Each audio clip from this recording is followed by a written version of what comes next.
On to another story that's getting a lot of headlines. The U.S. Army is nixing its plan to use the same physical fitness test for all troops, opting instead to offer reduced standards for female soldiers and older soldiers.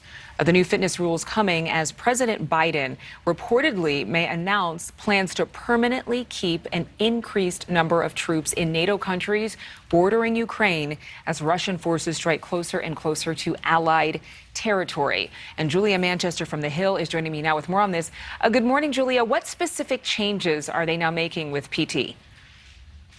Good morning, Adrienne. This is affecting an annual test that Army recruits and members of the Army take every year that essentially tests physical fitness. Now, it was a gender-neutral test before, meaning that men and women, and also age neutral as well, so older people, younger people, were really had to deal with all of the same requirements. However, now we have them more specialized to certain age groups as well as gender groups. So, for example, if a woman has to do a deadlift test and she's the age 17 to, let's say, 20 or so, she would have to deadlift maybe 210 pounds, whereas a man in that same age group could deadlift 340 pounds. So you have those little, individual changes to the test, but overall, this is about making it gender and age neutral, but also making sure that recruits and members of the Army who aren't necessarily going into combat and maybe a part of personnel services like HR, for example, being a chaplain, being a nutrition or doctor or medical specialist. This is to make sure that the test is really opening to everyone, because a number of studies did show that women in older generations were failing or not doing as well as men and younger men in particular. Well, will this change what women and older soldiers would be allowed to do in combat or in other capacities for the military?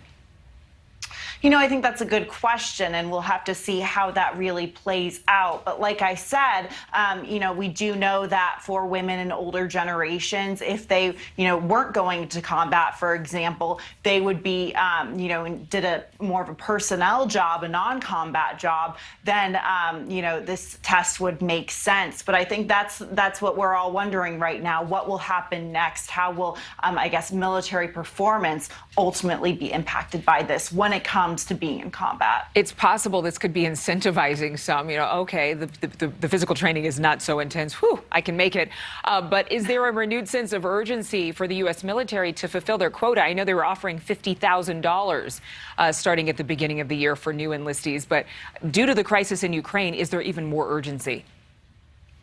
Right now we do know that Joe Biden has no plans, and the American military has no plans to put U.S. troops on the ground or in the air in Ukraine. However, there are plans to potentially send more troops to those eastern countries, eastern NATO countries in particular, that surround Ukraine on its western side. So, there is definitely, I think, a bit of a sense of urgency. But I think for those of us who aren't as well-versed in military affairs, for example, we have to remember that being in the military isn't necessarily all combat. There are so many different jobs in the armed services. And, the changes that the Army is making right now actually matches or, would make it more similar to other branches of the military, like the Navy or the Air Force, where they do have these tiered level tests for older generations and women, for example. We have this exclusive NewsNation poll, and it was a little surprising how split people are over whether they want Americans boots on the ground, U.S. troops boots on the ground in the conflict in Ukraine if sanctions do not work. We put that poll data up for you all on the screen right now. Does it seem, though, that U.S. forces, with this news that their physical training is diminished, that this would project a weaker image of our military globally? I don't think it necessarily projects a weaker image, these changes, because the changes in the Army, are matching or becoming more similar to changes in other branches of the armed forces in the United States. So it makes it almost probably more uniform. However, like I said, with Ukraine and the potential of troops moving into the Eastern European region, there are questions that would naturally come up. How prepared prepared is the military, to handle this situation, especially when they are with other countries and NATO countries' troops, for example. So it's definitely something to watch for. All right, Julia Manchester, thank you so much as always. Good to see you. Thank you so much for watching. Make sure to click on the red subscribe button below so you can get more of NewsNation's fact-driven, unbiased coverage.